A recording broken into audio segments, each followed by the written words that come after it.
This is a show with no particular niche, baby. It's always about hanging out. Maybe we'll laugh at some stuff, maybe we'll learn something new, but it's always about hanging out, me and you. Hi, hello, and welcome to That Thing with James. I'm your host, James, and welcome to the show. If you're new, what's up? Hi, nice to meet you. If you're returning, glad to have you back. I am back after, has it been 3 or 4 weeks? I definitely missed 2 weekends that I could have recorded new episodes, but boy, oh boy, I've been on an unannounced and unofficial break from the show. I've had anything but a break. I've had anything but a vacation over the past 3 or 4 weeks and beyond. I simply had too much going on to record the show. I've been through sickness, holidays, and a death. Literally a death. I had to go to a funeral. A very old relative of mine passed away at the age of 92 years old. May she rest in peace. I'm sure she is. Make of this what you will, but after the funeral, like when I came back, as I was falling asleep, drifting off to sleep, my relative came to me in a vision and thanked me for going to the funeral and said she was happy to go be with her husband, who passed away many years ago. I think over 10 years ago, maybe. So make of that what you will. If you're a regular to this show, you know I'm open to some woo-woo stuff, but not at the exclusion of scientific thought first. I'm a science-forward artist who is totally open to woo-woo stuff within reason. So yeah, it has been extremely busy. Yes, sickness, holidays, and a death. But I'm back now. That's the important thing. I hope you had a good 420. I think I'm recording this the day before. I'm recording this on April 19th, but this will not come out until what? Monday, Tuesday, Wednesday, Thursday, Friday. So 20, 21, 22, 23, the 24th, right? Is that right? I think it's right. This episode won't come out until the Friday after Monday. So, well, I hope you had a good one. Let's see here. What am I going to get to? Today, I'm wearing a shirt, and this is going to be pertinent. Audio only listeners, if you're new or if you've missed this detail before, this show is on YouTube as well. It's the exact same audio, except you get to see my pretty visage say the words that you're hearing me say. You can watch my gob flap as I say these words on youtube.com. In the search bar, just look up That Thing with James.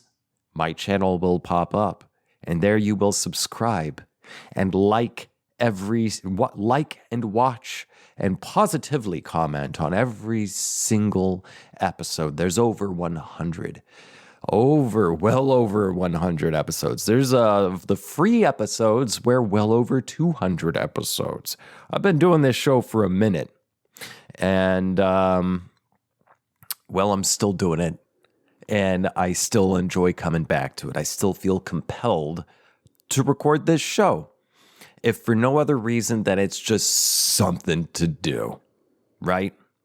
What I was getting to, though, audio-only listeners, in case you didn't know, there's a video portion on YouTube, That Thing with James, and the video watchers right now, you also cannot see this because the camera frame is cutting it off, most of it. And also, the microphone in front of me is blocking what is on my shirt. Let's see. I'm going to try to see if I can get this in frame. I'm going to stand up for a second. Hold on. Kind of sitting up here. Can you read that? It says, "No war but class war." What it doesn't say, though, is that principle does not apply to chimpanzees. Yes, my babies, we're talking about chimp wars today, specifically a chimpanzee civil war that has been burning through mass media over the past week before me recording this. Who knows what's going to happen over the next 5 days? If there's anything we've learned over the past year or two, it's that a fucking decade happens every few days. That's all I'm going to say about that. Anyway, yeah, we're talking about chimp wars. I've got some articles pulled up so we can read about it, and you're going to get my commentary on it, my clever quips, perhaps, if they come to me. I don't script this show. This is all off the cuff. I'm flying by the seat of my pants, baby. And you can help support this seat and support this show by becoming a patron at patreon.com/ThatThingWithJames. See how I slipped that right in there? Yeah. I have a Patreon with over 100 bonus episodes, and you can get access to every single one of them for the low, low price of $5. $5 will get you 30 days of access to over 100 bonus episodes, which range a variety of topics and tones, and it's quite entertaining. And I must say, oftentimes when I'm recording the bonus episodes, I feel, wow, James, the free episode, because you always record the free episode first, because that's just how you set up your little routine. The free episode often feels like a warm-up for the bonus episode. And you might just feel the same way. That's not to say the free episodes suck all the time.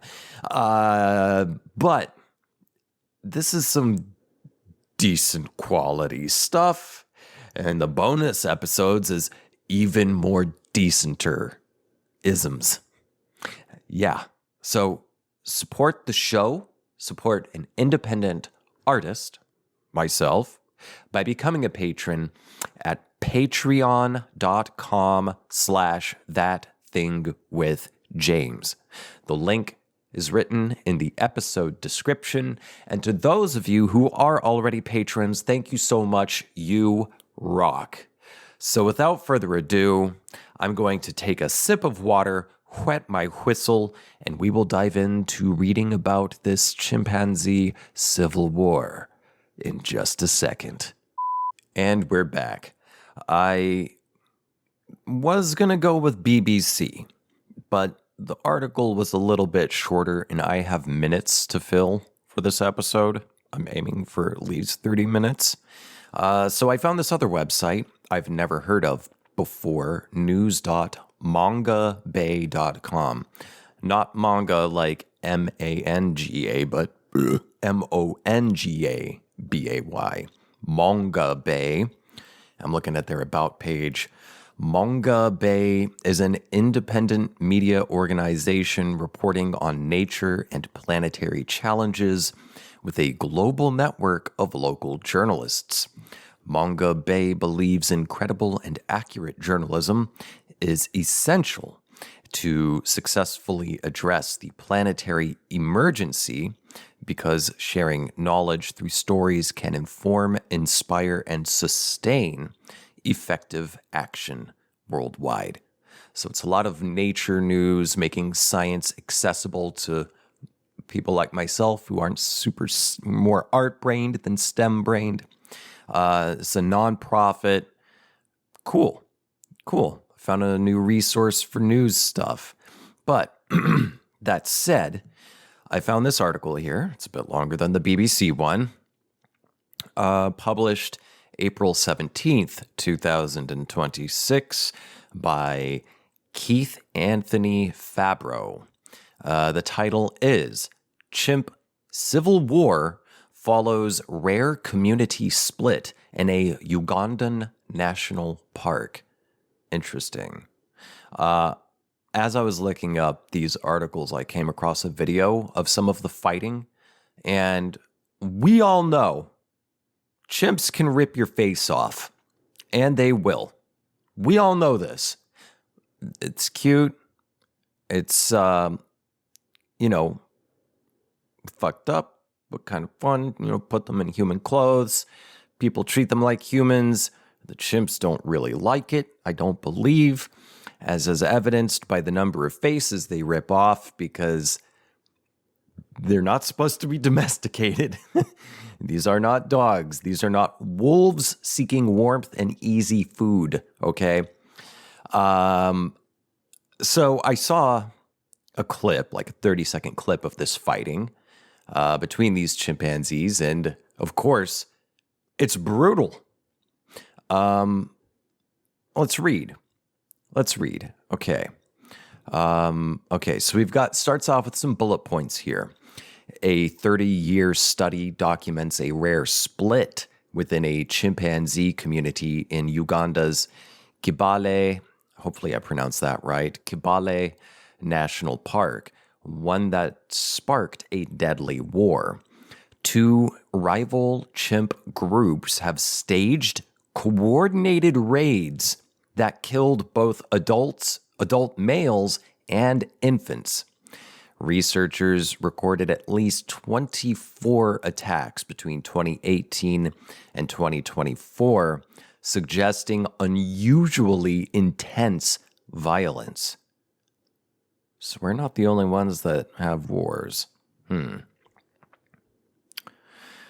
chimpanzee community in Uganda's Kibale National Park that split into two rival factions later attacked former allies in what researchers are describing as a rare chimpanzee civil war.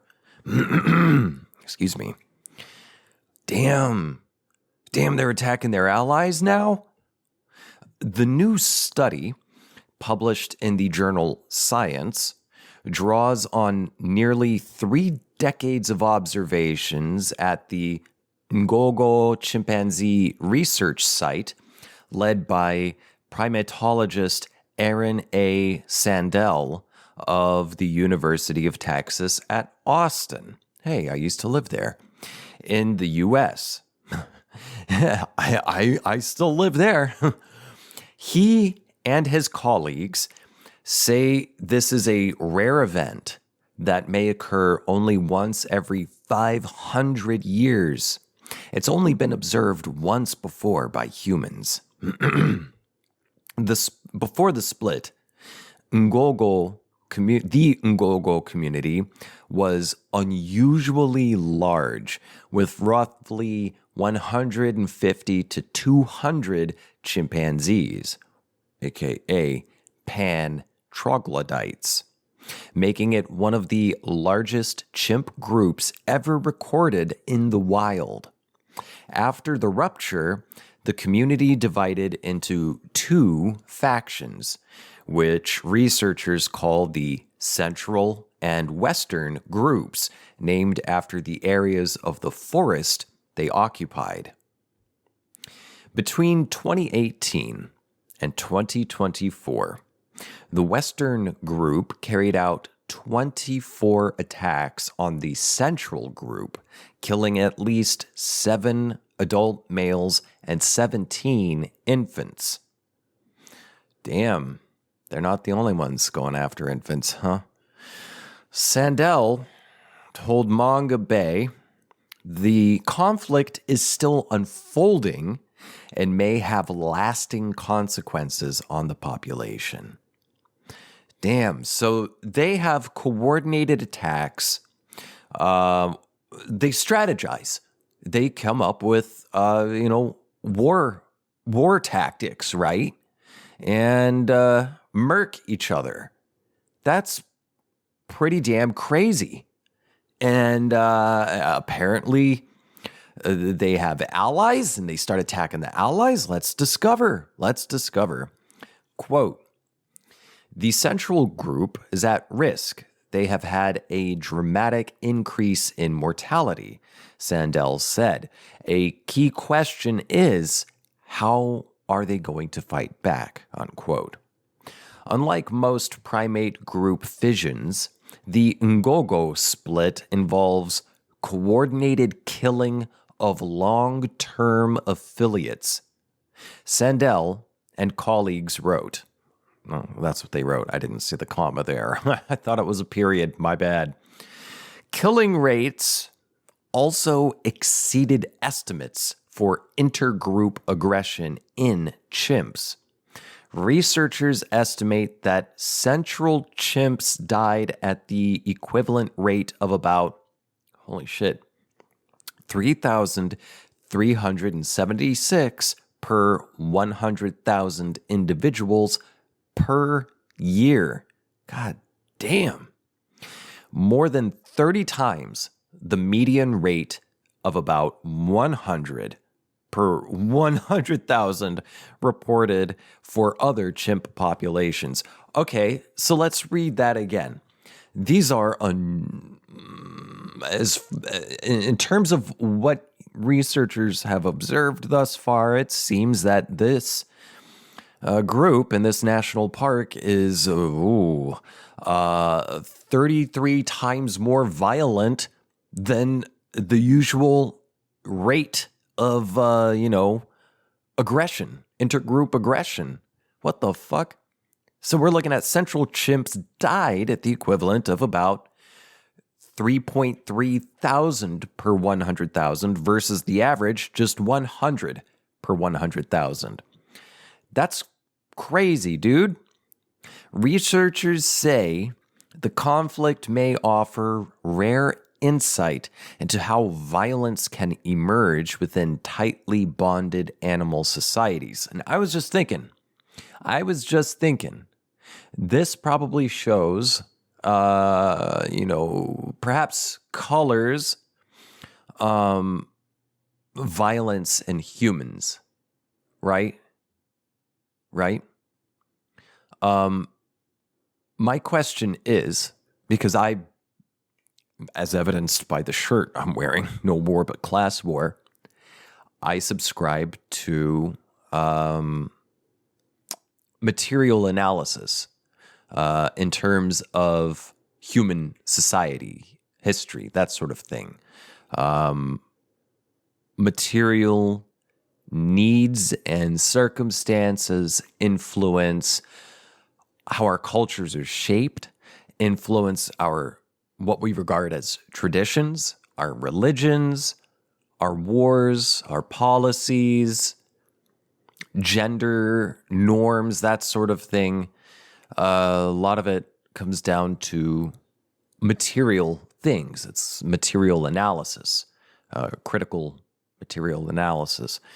I wonder if the same thing can be applied to chimpanzees. Who knows? Then maybe that's what researchers are trying to figure out. The study suggests that shifts in relationships within a social network may be enough to fracture a once cohesive community, an idea explored in detail in the researchers' analysis of the Ngogo split. From split to lethal conflict. Hold on. Let me wet my whistle again. Give me a second. Let's keep reading. From split to lethal conflict. Signs of division first appeared around 2015, when the Ngogo chimps began forming two increasingly distinct social clusters. Researchers detected the shift using long-term observations, demographic records, and changes in social networks based on how they used Facebook. Ha ha ha. That's a joke. I just threw that in there. That's not what the article says. Ha ha ha ha.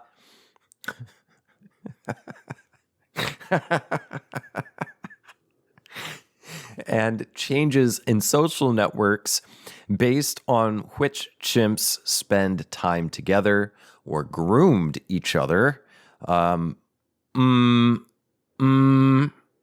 Locurcularly, Epstein. Grooming is a key indicator of social bonds. Oh, I think they mean like when they're picking fleas and ticks off of each other, that sort of thing. So that kind of okay. That's better. Let's keep reading. Over time, interactions within each cluster increased while interactions between them declined. By 2017, the Western and Central groups were using largely separate parts of the forest, turning the center of their former shared territory into a border. Reproduction between members of the two groups ceased. The last cross-group baby was conceived in March of 2015, and since then, all offspring with known parentage were conceived within the same group. By 2018, researchers concluded that the community had undergone a permanent fission, splitting into two groups that no longer maintained social ties. What surprised researchers most was the relationship between the attackers and the victims. Chimpanzees that, quote unquote, lived, fed, groomed, and patrolled together for years became targets of lethal attacks on the basis of their new group membership, authors wrote. Because chimpanzees are listed as endangered on the IUCN Red List, the loss of even a few individuals can have a significant impact on their future. Possible causes of the split. Okay, let's get into this. What do we think? I already heard this. My partner told me the reason they think it might have caused this current war action to happen, which now, as I'm reading this and making an episode about this, it feels like a spoiler. But what do you think? If you haven't heard this story before, why would there be a civil war in allied chimps? Did someone steal a bone? Is it a fight over resources? Or is it something else? Is it something emotional? Because animals have complex emotional, social, interpersonal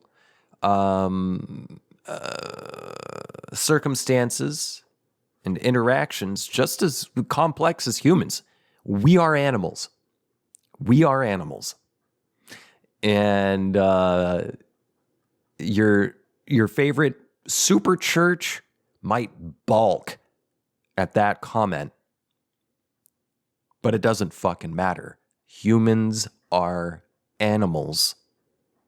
Period. Let's keep reading. Possible causes of the split. The reasons for the rupture in Ngogo are unknown.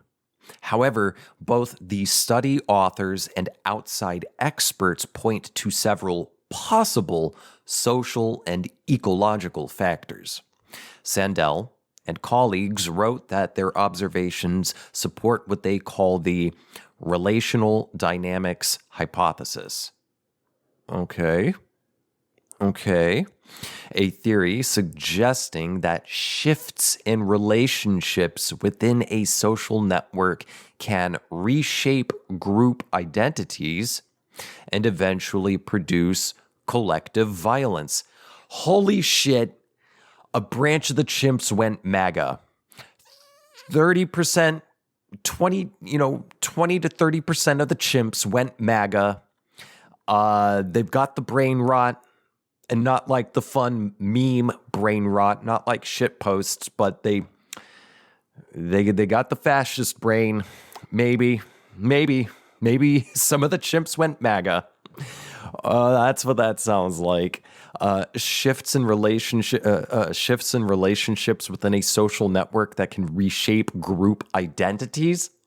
You know, your uncle who used to be kind of annoying and say stupid shit and is now like, you kind of have to cut them out because they've really gone off the deep end.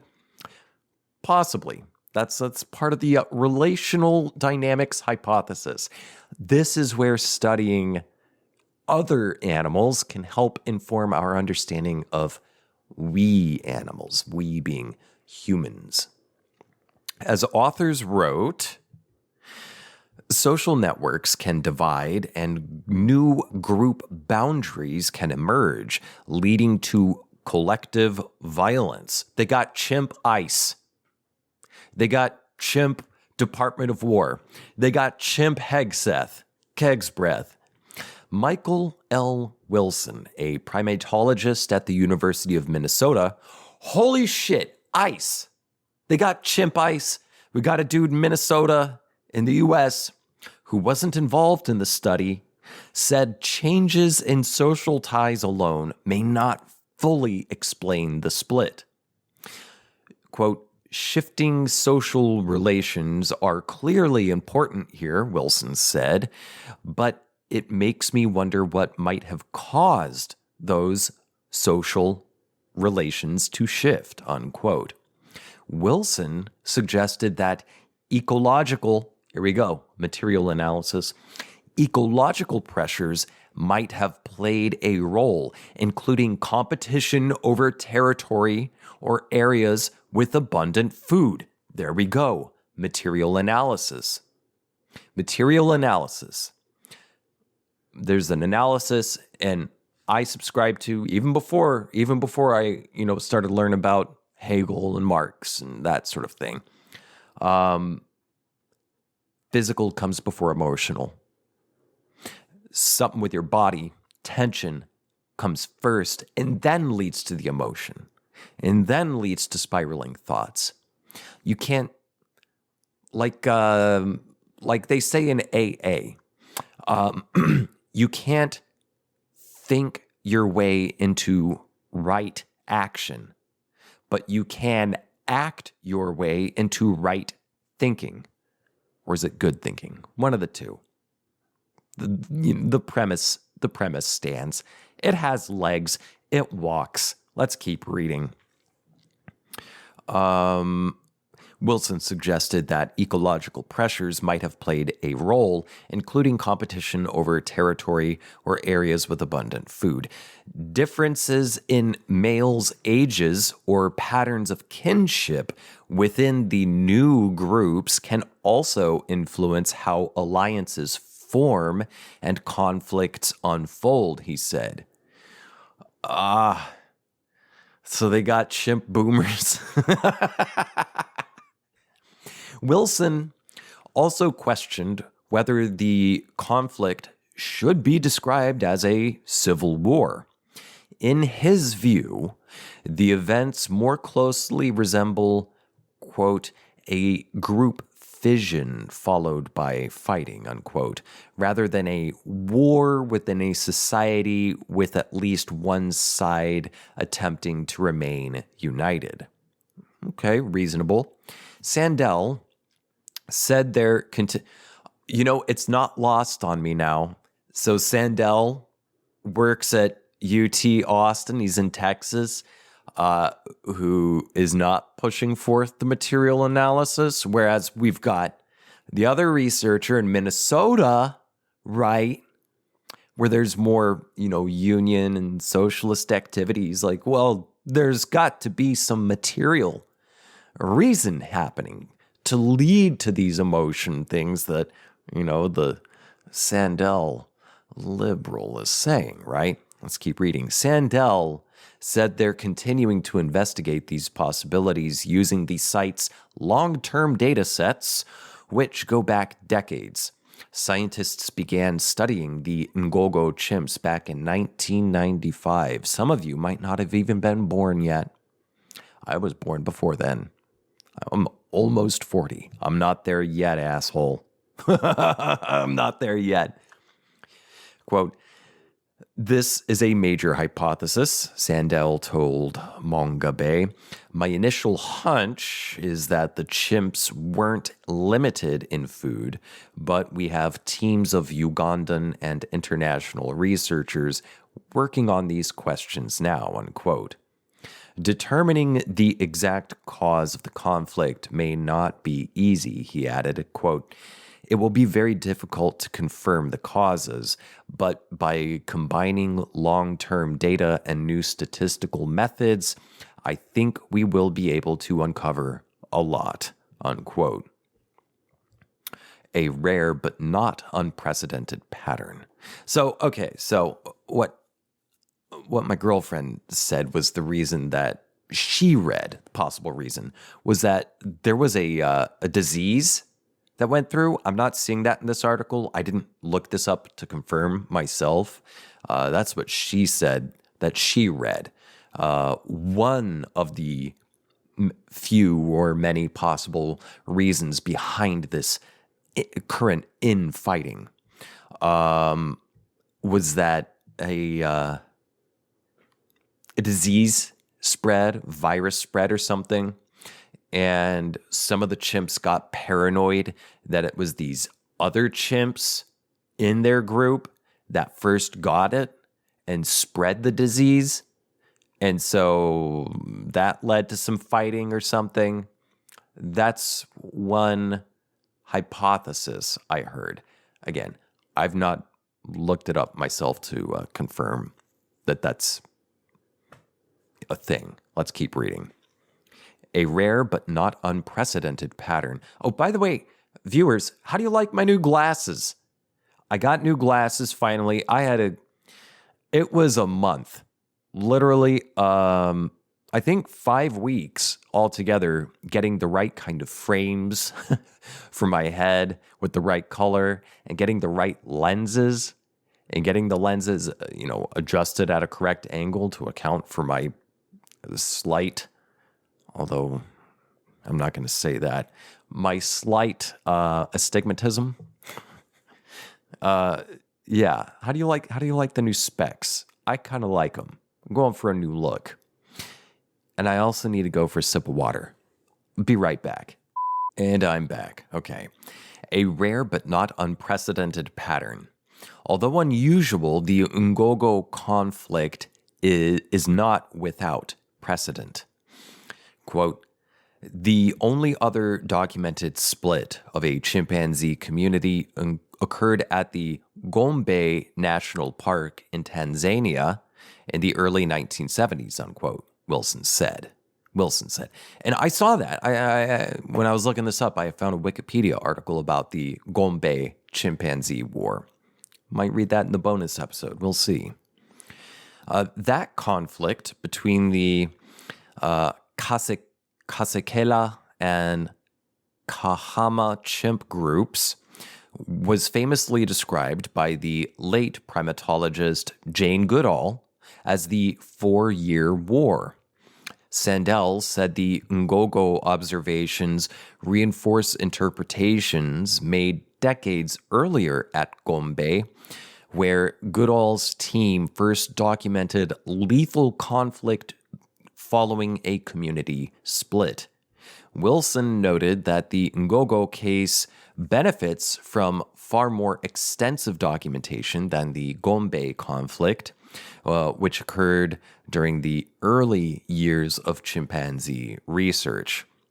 This highlights the importance of long-term field research, Sandel said, which made it possible to track the social fracture as it unfolded in Ngogo. They have 3 decades of natural history data and long-term behavioral observations. Quote, This is an ongoing story.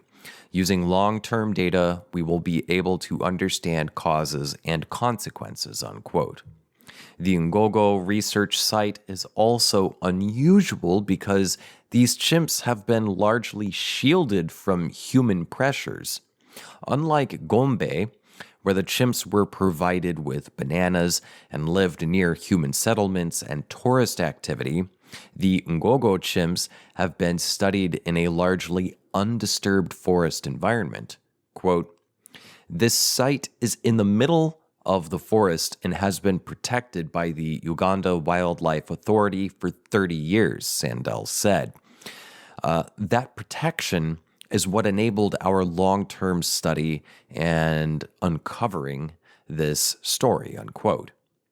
Knowing their history may help scientists better understand how conflict reshapes a community. Quote, "Our study is just beginning," Sandel said. "We need statistical ways to determine which individuals are really important for maintaining cohesion in the network," unquote. Although the Ngogo chimps live in a protected forest within Kibale National Park, they remain vulnerable to human-borne disease. Protecting chimpanzees from human diseases is another key concern for researchers working at the site. A human-caused respiratory epidemic in 2017 killed 25 chimps at Ngogo. I say as my throat's getting froggy. Since then, researchers have implemented stricter health protocols in collaboration with the Uganda Wildlife Authority, including a 7-day quarantine for humans seeking to enter the forest. According to Sandel, the measures appear to be helping. Quote, "Since quarantine was implemented at Ngogo, we've seen a drop in viral loads among chimpanzees." He added, "We're excited to see what we learn in the next 30 years." Interesting stuff. Interesting stuff, is it not? So they're having a war. We're not the only ones who have wars. I wonder if we'll find out definitively why this fighting's happening, why the war started in the first place so many years ago. Interesting stuff, isn't it? And that's what you come to this podcast for.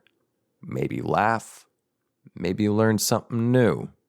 Maybe get a perspective you haven't heard before. Maybe laugh at the perspective. Anyway, that's it for this episode. Thank you so much for tuning in. And if you're a first-timer, thanks for sticking around.